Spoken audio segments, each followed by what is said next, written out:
Amit, how are you? Purnima, I'm good, sir. yeah, Amit is coming out from the home. How are you, Amit? Fine, sir. You again joined from the mobile. Yes, sir, I am outside now, but I'm just entering home. Last time you were saying that you will join from the computer next time. Yes, sir, but I think this is not now not necessary for join from computer. Not necessary, I will join from computer. When you will join from the computer? Mm. When Huh? it's going to be necessary to be join from computer. Your voice is not clear. What you said? Hello, can I Yeah, audible now? yeah. कब join करोगे आप computer से? बस एक दो class के बाद जब लगे कि हाँ necessary है computer से अगली join। क्लास अगली क्लास हाँ, अगली क्लास वो कब आएगी? मैं अभी भी कर सकता हूँ, ऐसा कोई ऐसी नहीं है, बट एक अगली क्लास आ जाएगी 1-2 हफ्ते में. हाँ, मैं अभी भी कर सकता हूँ, ऐसा कोई necessary होगा तो मैं भी कर लूँगा, कोई दिक्कत नहीं। ओके. अपना माइक भी आप थोड़ा सा टेस्ट करोगे. माइक भी आपका आवाज थोड़ा सा क्लियर नहीं आ रहा. Okay, let us start. Last time we were doing analysis, है ना? हाँ हाँ हाँ, तो इसी को आगे बढ़ाते हैं. Data analyst life cycle. तो डेटा एनालिस्ट को क्या क्या करना पड़ता है? वो that is we were doing.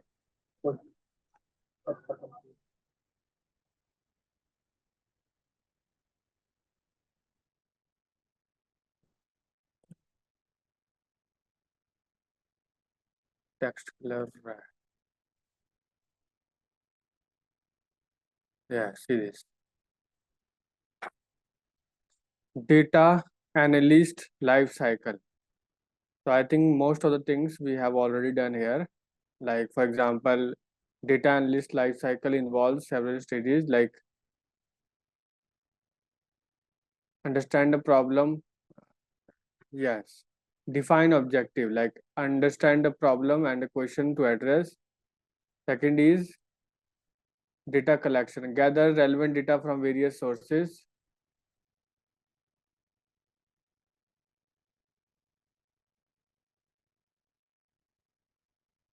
तो लास्ट टाइम हमने ये कर लिया था कि बचा हुआ था हमारा? ओ ओ आई थिंक दिस सर ये वाला नहीं हुआ। नहीं हुआ हाँ। था. हाँ.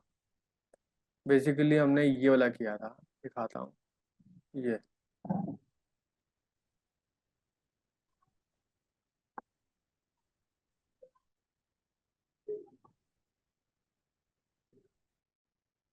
राइट, ये वाला.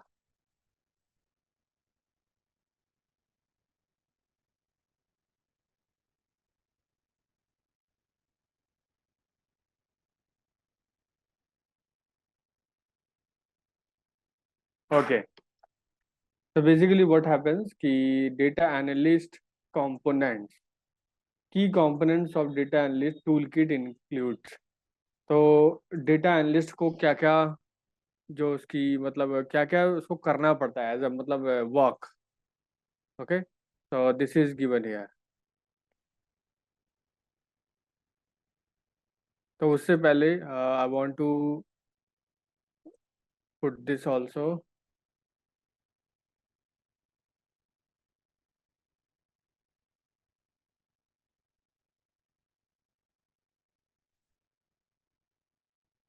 Just 1 minute.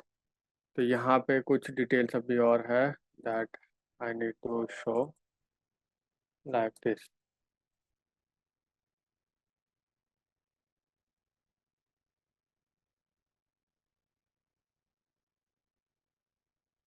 Okay, so the future is bright for a data analyst with the explosion of big data. Company needs skilled analysts to interpret this information. So company is having a very large chunk of data. ठीक है. emerging technologies like artificial intelligence and machine learning will enhance data analysis capabilities, leading to more predictive and prescriptive insight. ये तो हमने last time किया था. तो key components of data analyst toolkit include, देखो कुछ ऐसा data, if you get the data तो क्या क्या चीजें करनी है, मतलब बेसिकली आपके रोल्स क्या रहेंगे, जो काम आपको करना है. तो यहाँ पे 4 सेक्शन में वो चीज दिखा रखी है. 4 सेक्शन. ठीक है. यहाँ पे हिंदी में किसी को प्रॉब्लम तो नहीं है ना, मतलब समझने में किसी को प्रॉब्लम तो नहीं है ना? अमित, नहीं पूर्णिमा, सर। स्नेहा. थोड़ा बहुत हिंदी में भी नो बता सर। दीजिए। प्रॉब्लम नहीं. अच्छा Purnima, where are you from by the way? Sir Meerut. Meerut से.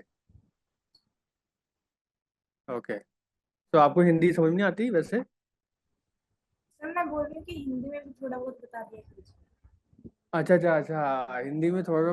Okay okay okay. और स्नेहा, अमित, आपको कोई प्रॉब्लम तो नहीं है हिंदी में? नो सर, नो नहीं सर। सर, मैं बिहार से हूँ, हिंदी नहीं चाहिए। अच्छा, आपको तो हिंदी में ही चाहिए पूरा, है ना? हाँ मतलब इंग्लिश भी सही है, चलेगा, बट हिंदी भी सही है। बिहार से हिंदी हूँ में कहने चाहिए. का मतलब। अच्छा, तो हाँ यहाँ पे 2 लोग ऐसे हैं जो बोल रहे हैं कि हिंदी में ही करना चाहिए. ओके, ठीक है. तो हिंदी में भी मतलब 50-50 रखेंगे. ठीक है. हाँ, 50-50 मिक्स अप। ठीक है. ठीक. थोड़ा बहुत इंग्लिश भी हाँ जरूरी है, जरूरी है। क्योंकि अगर आप, क्योंकि इंटरव्यू में तो वो तो हिंदी में बात करेगा नहीं आपसे, राइट? यस तो सर। ये दिक्कत है. हाँ, वो आपको हिंदी में बात करेगा नहीं. कंपनीज में you have to work in English only, so थोड़ा थोड़ा वो भी प्रैक्टिस होता रहेगा. ओके. तो की okay. Components of data analyst tool kit include, पहला है डेटा कलेक्शन. ठीक है. जैसे मैंने पिछली बार बताया था कि आपको डेटा कलेक्ट करना पड़ेगा बहुत सारे डिपार्टमेंट से. कुछ भी अगर आपको एनालिसिस करनी है, कुछ भी एनालिसिस बोला है आपको कि सेल्स के लिए एनालिसिस करो, तो you have to collect the data from different department. ठीक है. Gathering data from the different sources, ये हो गया. Data cleaning. डेटा क्लीनिंग में बात हो रही थी last time. Removing errors and inconsistence, जैसे मैंने बताया था कि मिसिंग वैल्यू होती है. अगर आपके डेटा में कोई खाली जगह बची हुई है तो वो चीज़ नहीं होनी चाहिए डेटा में. ठीक है. अगर आपका डेटा अगर ऐसा है, खाली खुली चीज़ें हैं, ठीक है, तो उससे अगर कुछ भी एनालिसिस करने वाले हो, कुछ भी प्रिडिक्शन करने वाले हो उस डेटा से, तो कोई फायदा नहीं. आपका रिजल्ट सही नहीं आने वाला. ठीक है. दूसरी चीज़ है डेटा एनालिसिस. फिर उसके बाद क्लीनिंग वगैरह जब कर लिया आपने, उसके बाद एनालिसिस करनी है आपको. तो applying statistical techniques to interpret data. तो कुछ स्टैटिस्टिकल चीज़ें लगती है, जैसे मीन, मीडियन, मोड, तो ये तो बहुत कॉमन बेसिक चीज़ है.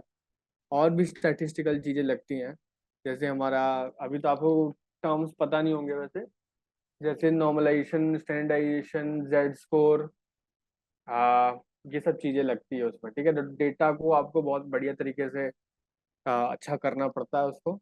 उसके बाद स्टैटिस्टिकल एनालिसिस होते हैं, कुछ फॉर्मूला लगा के हम लोग वी फिगर आउट कि हाँ, like what we have in the data. वो मैं सब करके दिखाऊंगा ये one by one. Okay. Data visualisation, creating charts and graph to present data. देखो, डेटा विजुअलाइजेशन बहुत जरूरी है. ठीक है. अगर कोई भी data, just 1 minute. Data visualisation मतलब कि उस डेटा से, जो आपको डेटा मिला हुआ है, it could be anything, rows and column में आपको डेटा मिला हुआ है. ठीक है.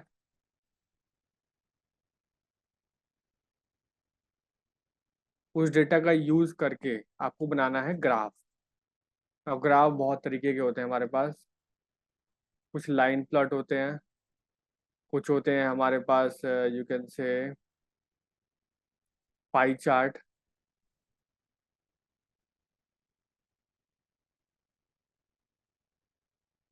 ठीक. और ऐसे बहुत सारे हमारे पास ग्राफ होते हैं, like line chart, pie chart, histogram, bar chart, Donut chart. हाँ डोनट चार्ट तो यही सेम ऐसे ही होता है, और स्कैटर प्लॉट, ये सारी जो ग्राफ्स है हम लोग धीरे धीरे करके सारा बनाएंगे, ठीक है।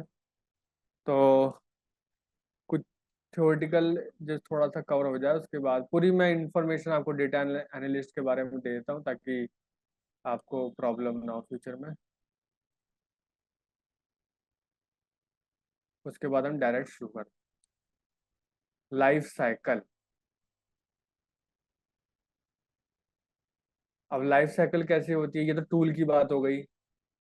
लाइफ साइकिल मतलब कि ऑफिस में कैसे आप एक एक चीज करना शुरू करोगे यहाँ से। ऐसे नहीं कि डेटा मिल गया और एनालिसिस करना शुरू कर दिया।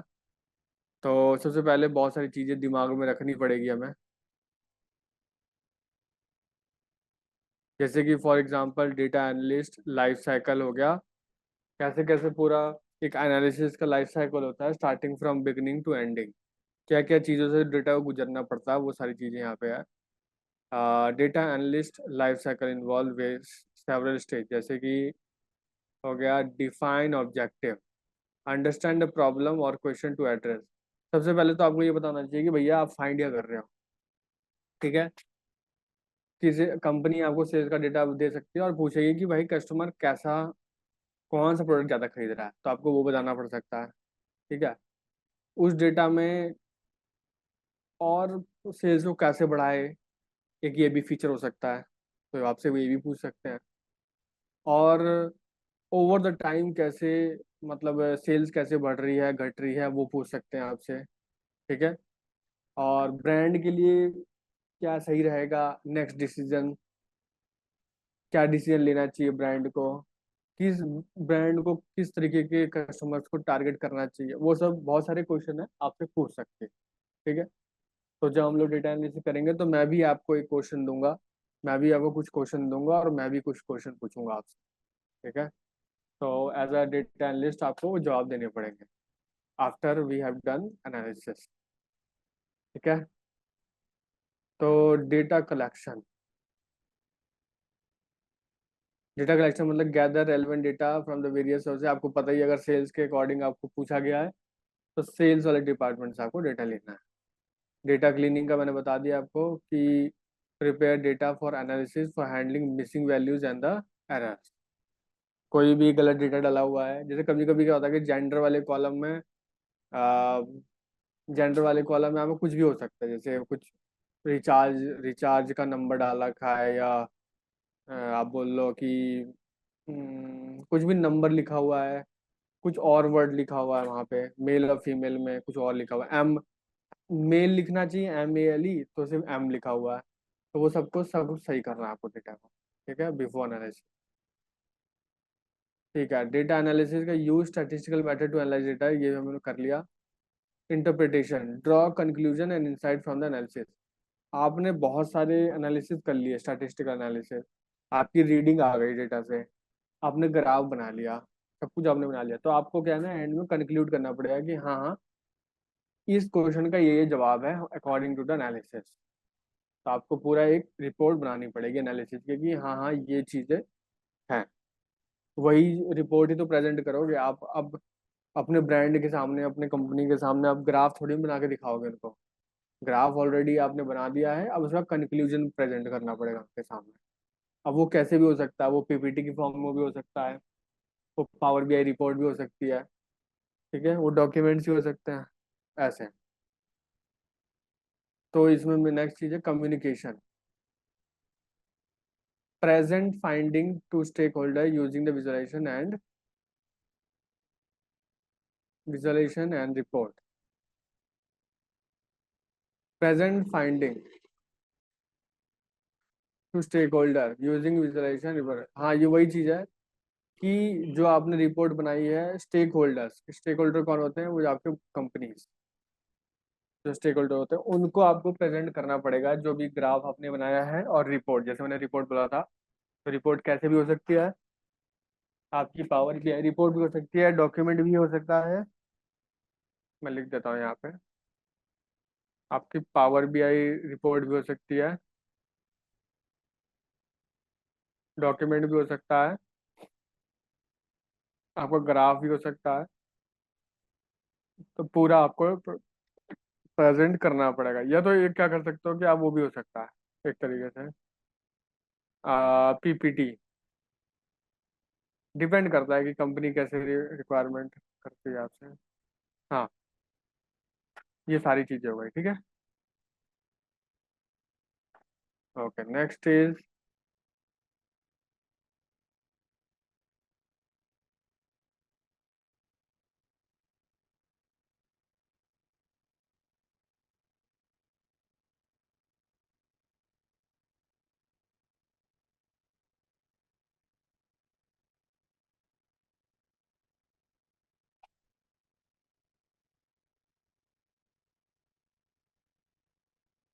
Data analytics workflow.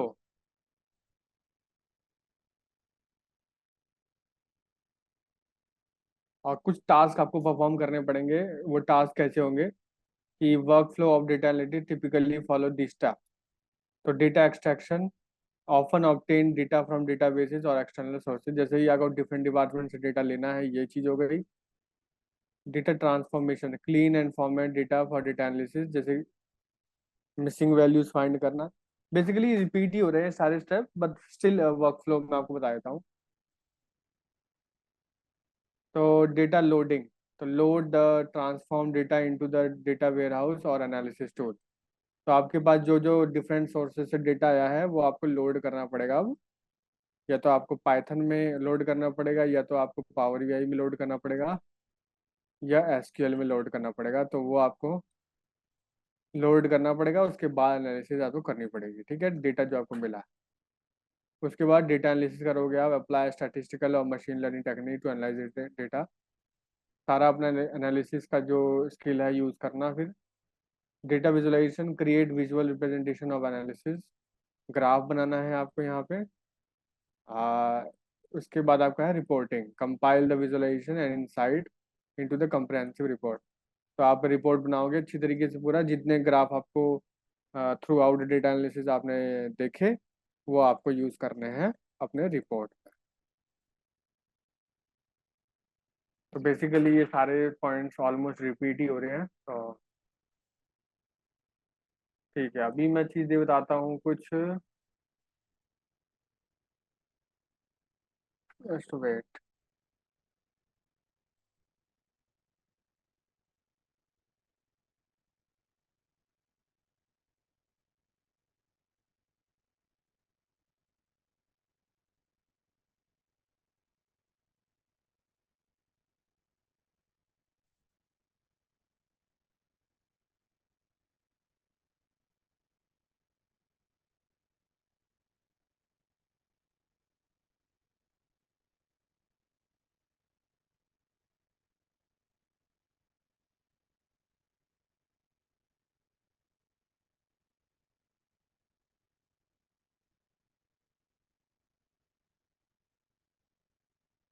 Data analyst tool, several tools help data analyst perform their task efficiently. ठीक है, ये कुछ टास्क आपको यूज करने आने चाहिए, जैसे फॉर एग्जांपल माई एसक्यूएल।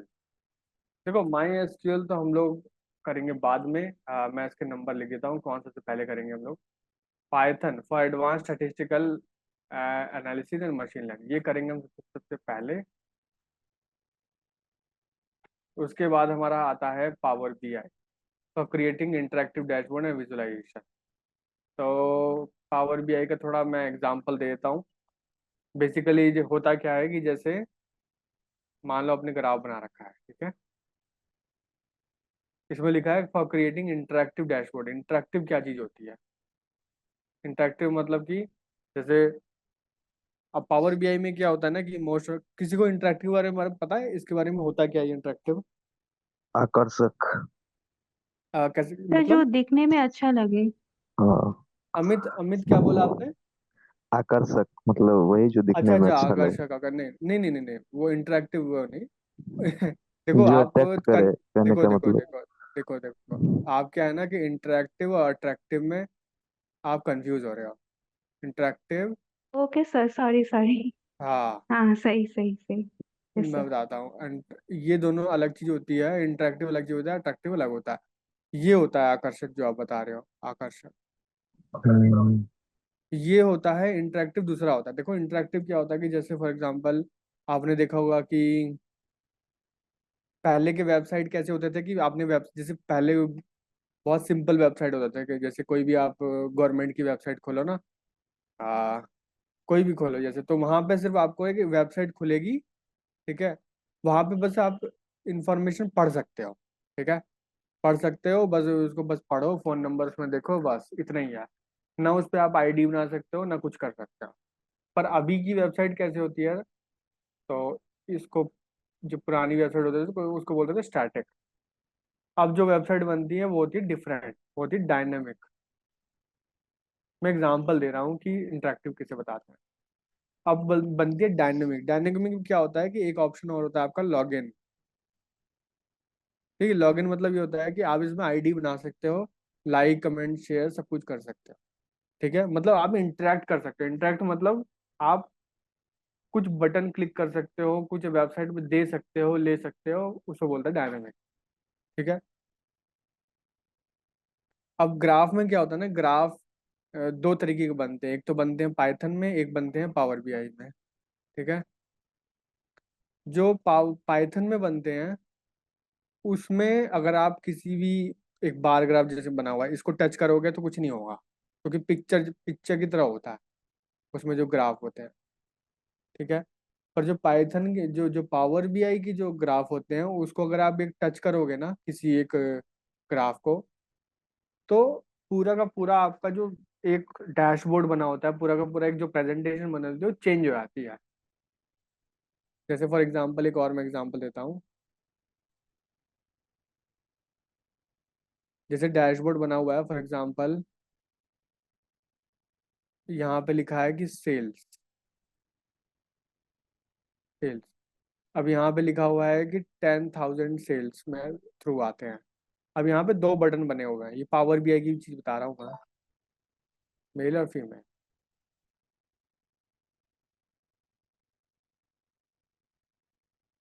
अब क्या होता है कि जैसे अभी अभी दोनों सिलेक्टेड है, ठीक है, मेल और फीमेल, तो 10 के आ रहा है, मतलब दोनों का आ रहा है।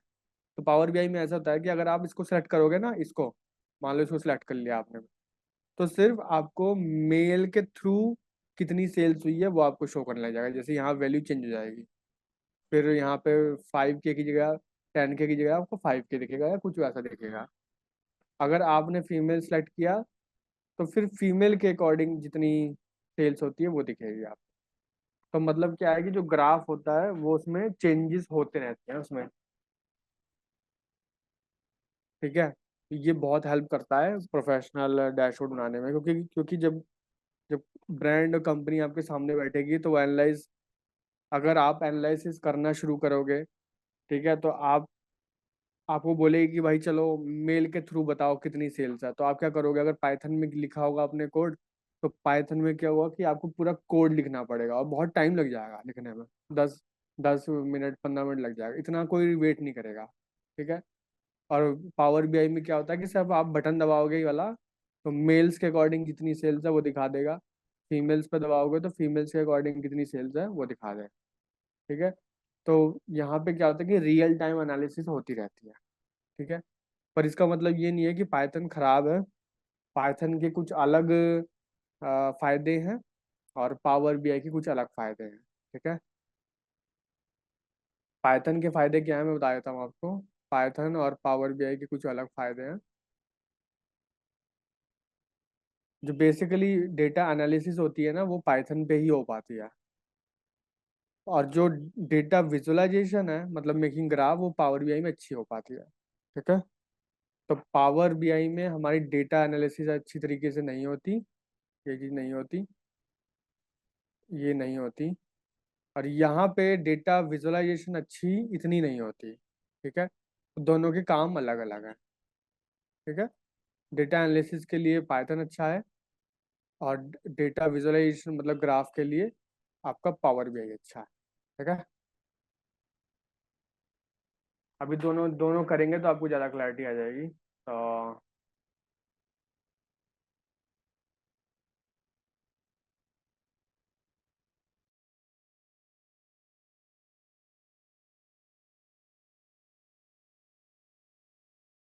Conclusion.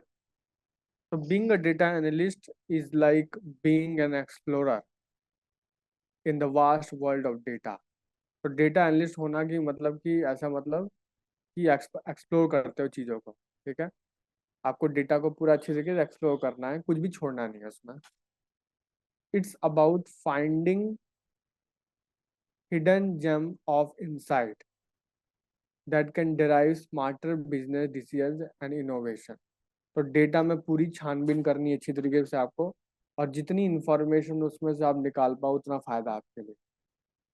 तो whether you are in marketing, health care, finance, retail, data analysis skill can open up a world of opportunities, ठीक है। तो ये होता है। तो आजकल डेटा एनालिसिस का बहुत यूज हो रहा है। जो लोग स्टॉक में इन्वेस्ट करते हैं वो लोग भी डेटा एनालिसिस करते हैं कि कंपनी ने कब हाइक लिया, कब लो, उसके स्टॉक के प्राइस कब घटे कब बढ़े, ठीक है, ताकि उनका पैसा बने, राइट। तो एनालिसिस बहुत करते हैं पर फिर भी कभी कभी काम नहीं आता, क्योंकि जो स्टॉक के प्राइसेस है वो डिपेंड बहुत सारे सिनेरियोज पे करते हैं, ठीक है। तो ये सारी चीज़ें हैं, ये हो गया हमारा ओवरव्यू। आज से शुरू करेंगे हम लोग अपना पाइथन, जो हमारा फर्स्ट टूल है, ठीक है। तो सबसे पहले क्या होता है कि पाइथन हमको आनी चाहिए as a programming language. Python पे डेटा एनालिसिस करेंगे, उसके बाद डेटा एनालिसिस होगी, उसके बाद सबसे पहले वो आनी चाहिए पाइथन लैंग्वेज आनी चाहिए सबसे पहले। एनालिसिस तो हम लोग बाद में करेंगे, ठीक है। तो शुरू करते हैं। सबसे पहले I am sharing the screen.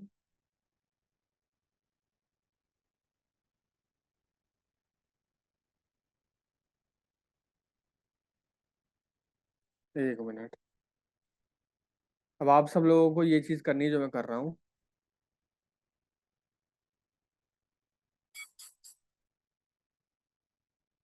यहाँ पे आपको यहाँ पे सर्च करना है। यहाँ पे आप सर्च कर सकते हो कि गूगल कोलैब। गूगल कोलैब सब सर्च करो ये वाला चीज़। सर हाँ मेरे पास जुपिटर है, तो उस पे काम कर सकते हैं ना? हाँ हाँ, जुपिटर आपको चलाना आता है? हाँ, आता है। ठीक है, अगर आप जुपिटर पे काम कर रहे हो तो बहुत अच्छी बात है। हम्म। पर अभी हम लोग पाइथन स्टार्ट। भी है और जुपिटर भी है, दोनों है। ठीक है, पाइजाम जुपिटर। पाइजाम तो खैर आप डिलीट कर दो, वो ज़्यादा उसका तो काम है नहीं एनालिसिस में। ओके, ठीक है हाँ सर। ठीक है। तो ये बेसिकली क्या होता है कि मैं गूगल कोलैब इसलिए यूज़ करता हूँ क्योंकि जो जुपिटर नोटबुक भी वैसा ही होता है। जुपिटर नोटबुक थोड़ा फास्ट होता है, बस ये है कि आपका बहुत बड़ा सॉफ्टवेयर डाउनलोड करना पड़ता है लैपटॉप में। तो अभी इसलिए अभी यूज़ नहीं कर रहा मैं, वो बाद में हम लोग करेंगे। तो सबसे पहले सब आप लोग गूगल कोलैब खोल लो, सेकंड वेबसाइट खोलो ये, और यहाँ पे न्यू नोटबुक बना लो। न्यू नोट,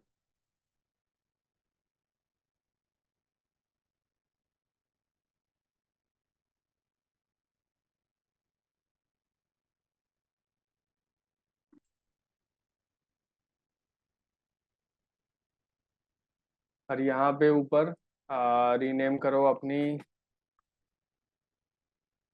अपने नोटबुक का नाम। फॉर एग्जांपल यहाँ लिख सर सकते हो।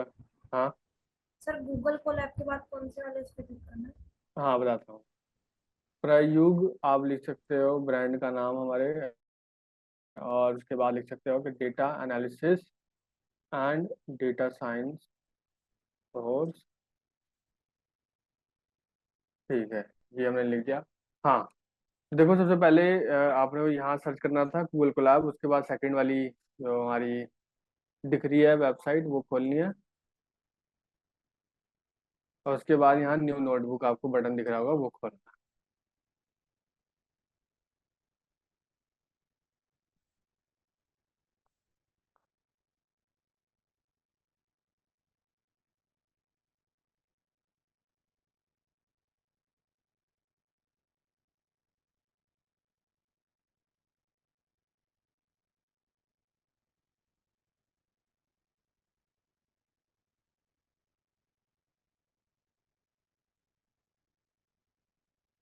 सर उसके बाद उसके बाद आपको ऐसे खुल जाएगा यहाँ पे।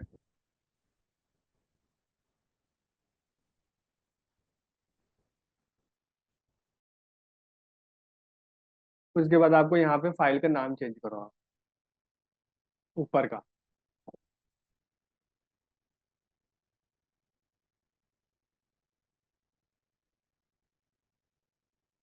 और मोबाइल से जो ज्वाइन कर रहे हैं, मैं बैकएंड टीम को बोलूंगा कि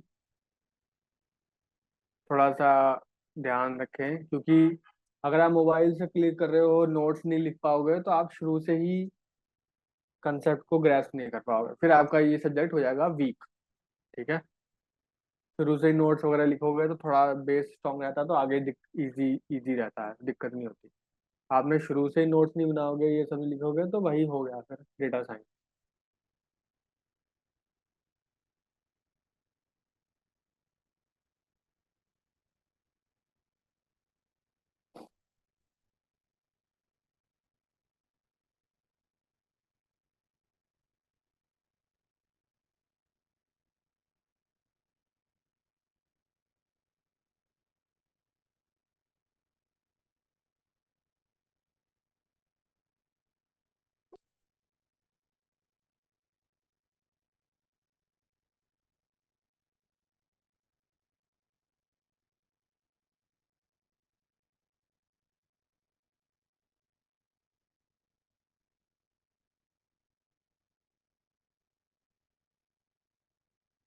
डन।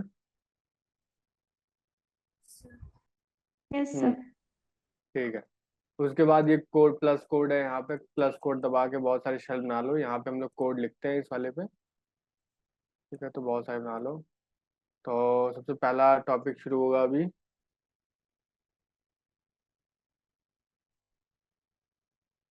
तो सबसे पहले एक काम करो कि प्लस टेक्स्ट दबा के यहाँ पे हेडिंग डाल लो कि हम लोग पाइथन कर रहे हैं ना, तो आप पाइथन प्रोग्रामिंग लैंग्वेज, और टीटी दबा के इसको थोड़ा बड़ा कर लो ऐसे,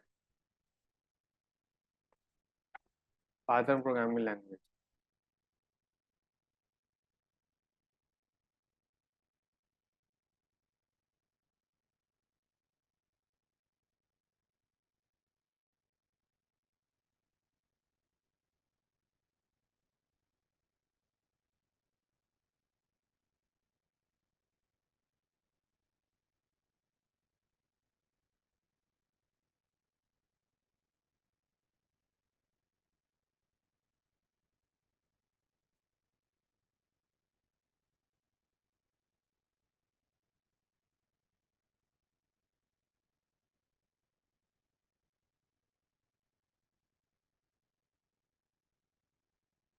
ठीक है, तो शुरू करते हैं।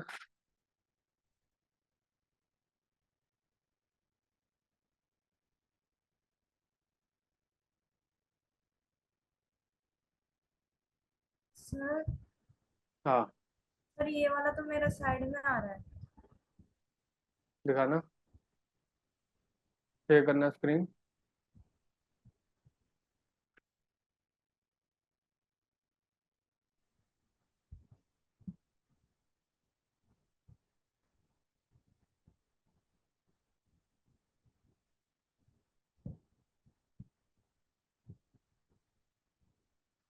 हाँ रुको रुको, मैं सही करता हूँ। अप्रूव करना। ठीक है, सबसे पहले ये रिलीज नोड वाला जो चीज़ है इसको हटाओ।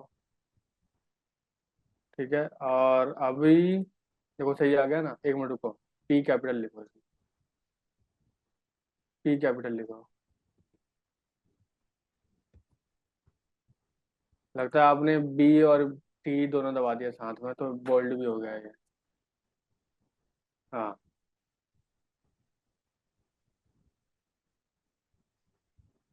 और ये एक ही बार होना चाहिए ये हैश टैग। हाँ, बस हो गया, कहीं और टच करोगे तो लिखा गया। ठीक है, हेडिंग लिखना जरूरी है, क्योंकि हेडिंग के अकॉर्डिंग तो बाद में नोट्स बढ़ते जाएंगे यहाँ पे। और आप लॉस्ट हो जाओगे कि कहाँ से पाइथन शुरू हुई थी, कहाँ खत्म हुई थी, कौन सा टॉपिक कहाँ शुरू हुआ था। तो इसलिए टॉपिक का नाम लिखना बहुत जरूरी है, क्योंकि आपके टेबल ऑफ कंटेंट यहाँ बनता रहता है, सारे टॉपिक यहाँ बनते रहेंगे। और तो आप किसी भी टॉपिक पे क्लिक करके वहाँ का कोड देख सकते हो। ठीक है, तो अब कोड यहाँ लिखना शुरू करेंगे अभी हम। या अभी you can stop sharing the screen.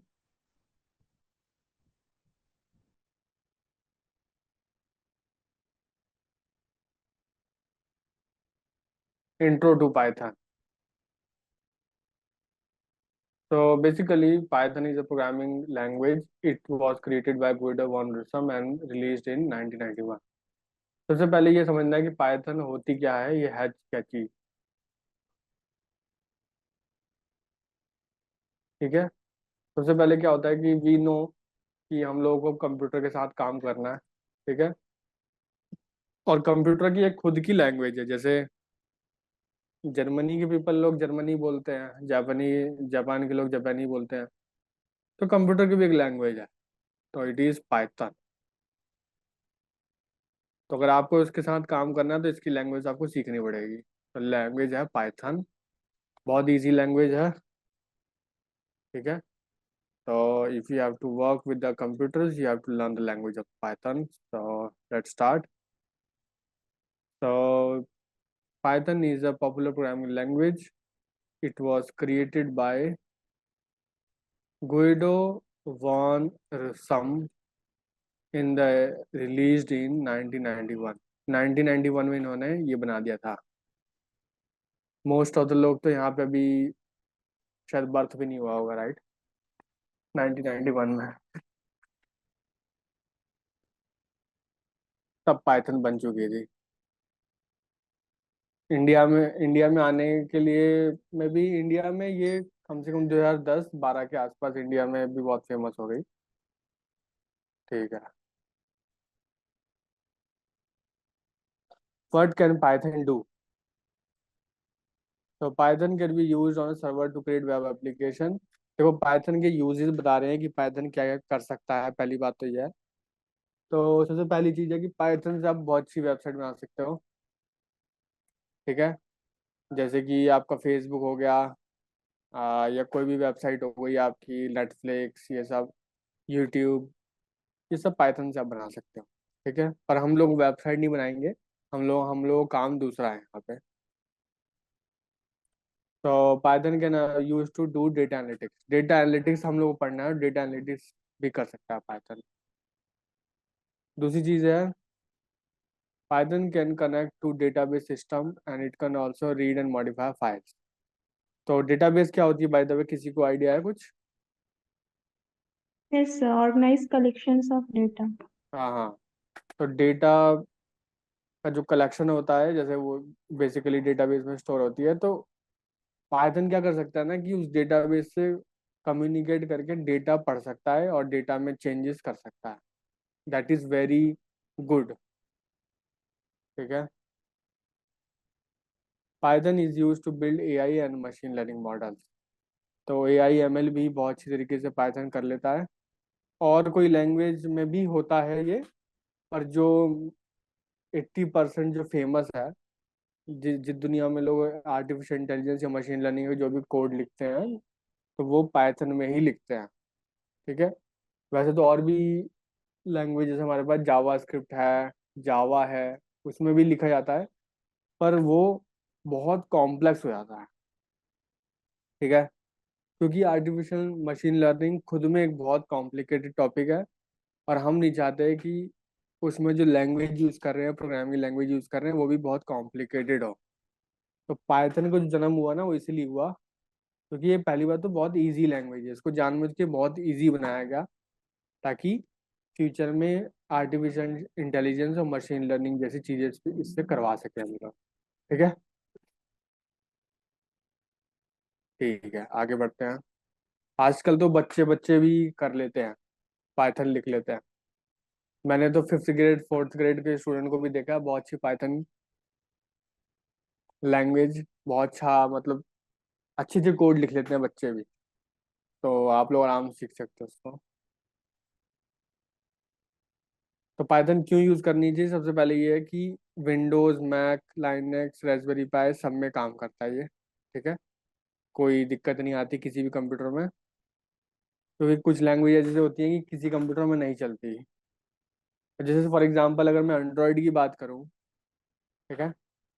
अब एंड्रॉयड का जो एप्लीकेशन होता है, जो उसका मोबाइल एप्लीकेशन होता है, वो अगर आप कंप्यूटर में डालोगे तो नहीं चलेगा। वो सिर्फ मोबाइल में ही चलेगा, क्योंकि मोबाइल के अंदर एंड्रॉयड सपोर्ट होता है। तो पाइथन ऐसी नहीं है, पाइथन को आप किसी भी कंप्यूटर में डालोगे सब में सपोर्टेड है।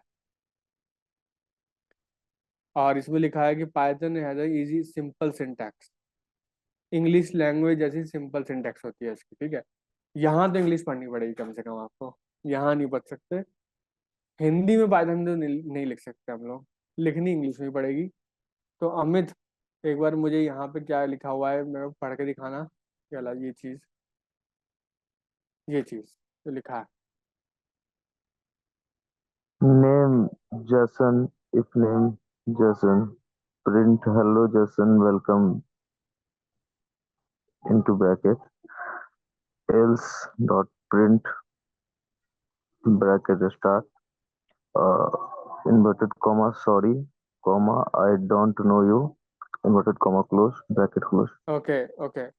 तो इसका मतलब इस ये कोड क्या कहना चाह रहा है, इसका मतलब कुछ पता चल रहा है यहाँ पे? ये कहना चाह रहा है कि नाम है जैसन, यदि नाम जैसन है तो प्रिंट हेलो जैसन और वेलकम प्रिंट करवाना चाह रहा वेरी नाइस, करेक्ट। आदमी का नाम पूछा, अगर उसका नाम जेसन है तो वो मैसेज प्रिंट होगा कि हेलो जेसन वेलकम। अगर नाम जेसन नहीं है तो यहाँ बोल देगा hello sorry I don't know you, है। I ऐसा। don't know. तो हम्म। देखो देखो पाइथन आपने पढ़ी नहीं और आपने कैसे इसका मतलब बता दिया, राइट। कितना इजी है पाइथन। तो ये चीज़ है यहाँ पे, ठीक है। तो पाइथन जो है बहुत क्विक है, बहुत फास्ट भी है बाय द वे। बहुत कितना भी बड़ा कोड लिखो बहुत जल्दी आउटपुट देता है, रिजल्ट देता है, ठीक है। तो ये सब चीज़ें हैं पाइथन में। एक ऑब्जेक्ट ओरिएंटेड कंसेप्ट होता है, वो भी है हमारा, जो कि बहुत जगह यूज होता है बड़े बड़े एप्लीकेशन बनाने में, एडवांस चीज़ें करने में, तो वो भी हम लोग करते हैं, ठीक है। तो सबसे पहला है, मैं आपको नॉर्मल चीज़ें लिख के दिखा देता हूँ यहाँ पे। जैसे आपने लिखा प्रिंट ब्रैकेट 12 + 10। अब इसको यहाँ से प्रेस करके रन करो आप कोड को। प्रिंट का मतलब ये होता है कि 10 + 2 कितना होता है? 22, राइट। 22 को डिस्प्ले करेगा प्रिंट। प्रिंट का मतलब होता है डिस्प्ले करना आउटपुट को। अभी देखना यहाँ डिस्प्ले होगा हमारा आउटपुट।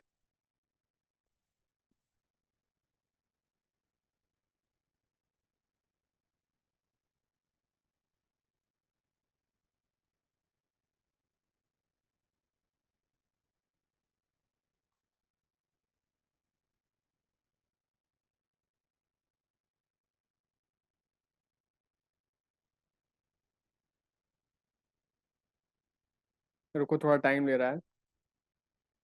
देखो 22 आ गया आउटपुट। ऐसा ही होता है। तो आप दूसरी चीज भी लिख सकते हो, जैसे 100 - 70। रन करो। अब आएगा 30 आउटपुट। ये आउटपुट शो इसलिए कर रहा है क्योंकि यहाँ प्रिंट लिखा है आपने। प्रिंट मतलब डिस्प्ले, तो डिस्प्ले कर रहा है इसलिए। तो आप लोग भी करके देखो एक बार।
सर हेलो, हाँ। सर कैपिटल और स्मॉल लेटर का भी होता है सर? हाँ हाँ, आपको ऐसे ही स्मॉल लिखना पड़ेगा यहाँ पे, स्मॉल में ही।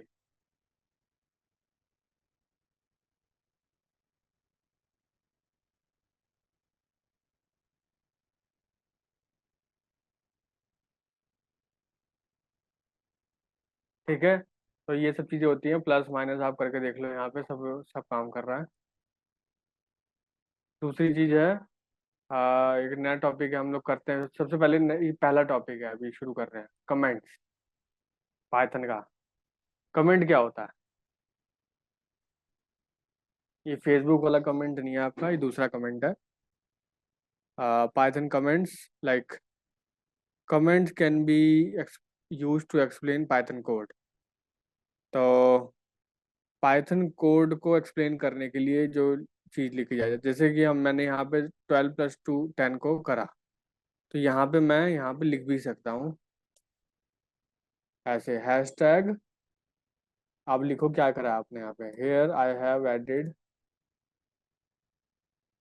12 and 10। ठीक है, ऐसे। तो आप कुछ भी नोट्स लिख सकते हो यहाँ पे कोड के साथ, उसको एक्सप्लेन करने के लिए क्या लिखा है आपने कोड में। अब रन करोगे तो it will not show this statement है। जो आपका कमेंट है, क्योंकि आपने यहाँ हैशटैग लगा दिया, तो यहाँ पे दिखेगा नहीं आउटपुट में। हैशटैग लगाना मत भूलना, अदरवाइज यहाँ पे एरर शो कर देगा। इसके बिना लगाए अगर आपने रन कर दिया तो एरर हो जाएगी, ये देखो एरर। यहाँ पे हैशटैग लगाना मत भूलना।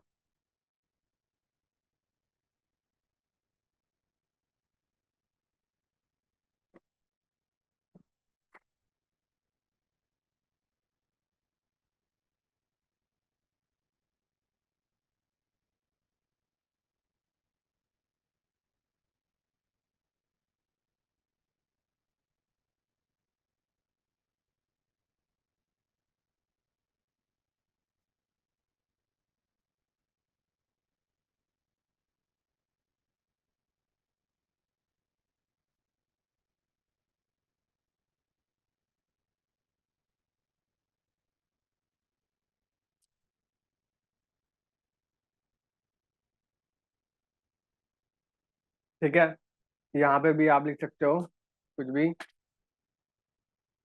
हेयर आई हैव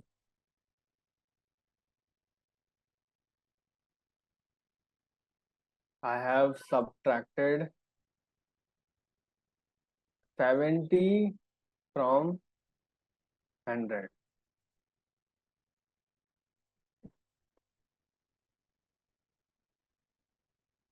ठीक है, ऐसे।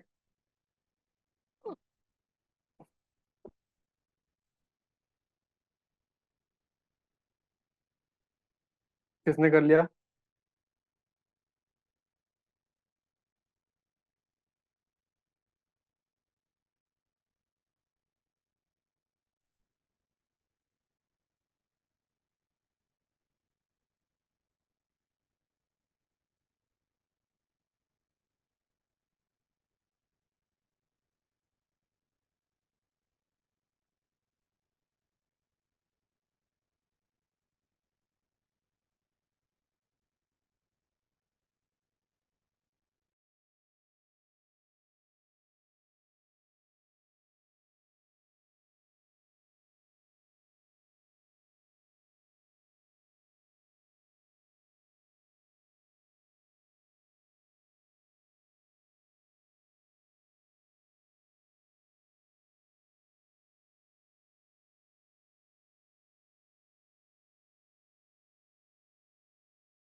ओके,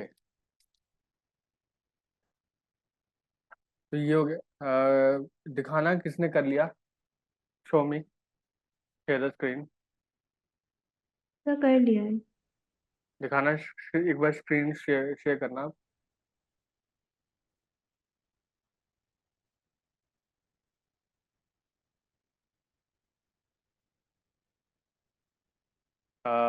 एडिट टू नंबर, ठीक है, ओके। Done. ओके,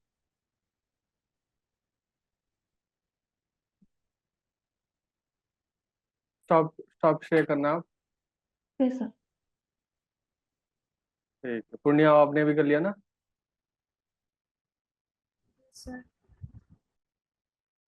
ठीक, तो ये हो गया हमारा क्या कहते हैं कमेंट्स।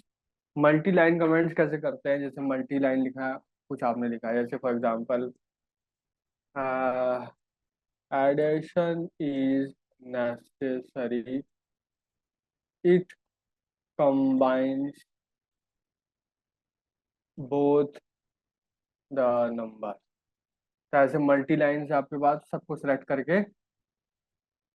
करके आप कंट्रोल और स्लैश दबा सकते हो। ठीक है, इसका हैश, मैं इसका शॉर्टकट बता देता हूँ आपको क्या होता है। कंट्रोल और स्लैश, ये इसका शॉर्टकट है। कमेंट मारने का शॉर्टकट है कंट्रोल स्लैश। सब में काम करता है ये, चाहे जुपिटर नोटबुक हो चाहे कोलैब हो।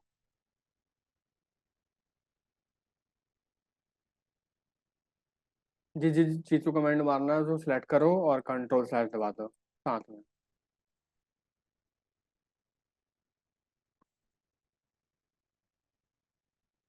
ठीक है, तो बाकी सारी चीजें हम लोग करेंगे नेक्स्ट क्लास में।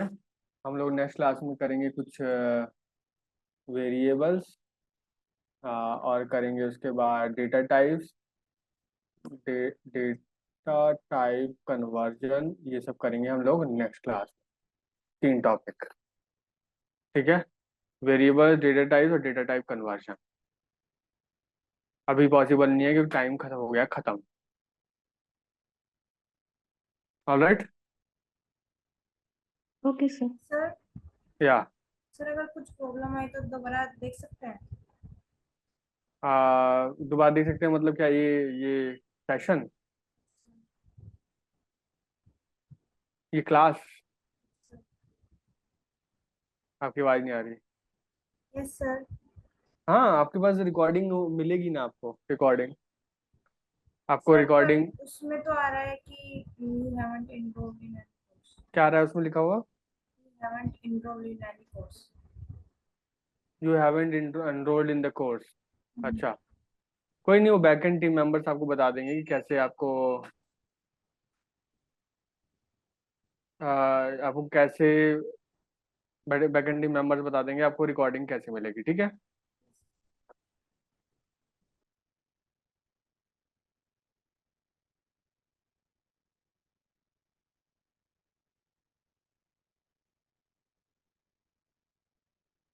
ओके, तो have a good day, bye bye, मिलते हैं नेक्स्ट ट्यूसडे को।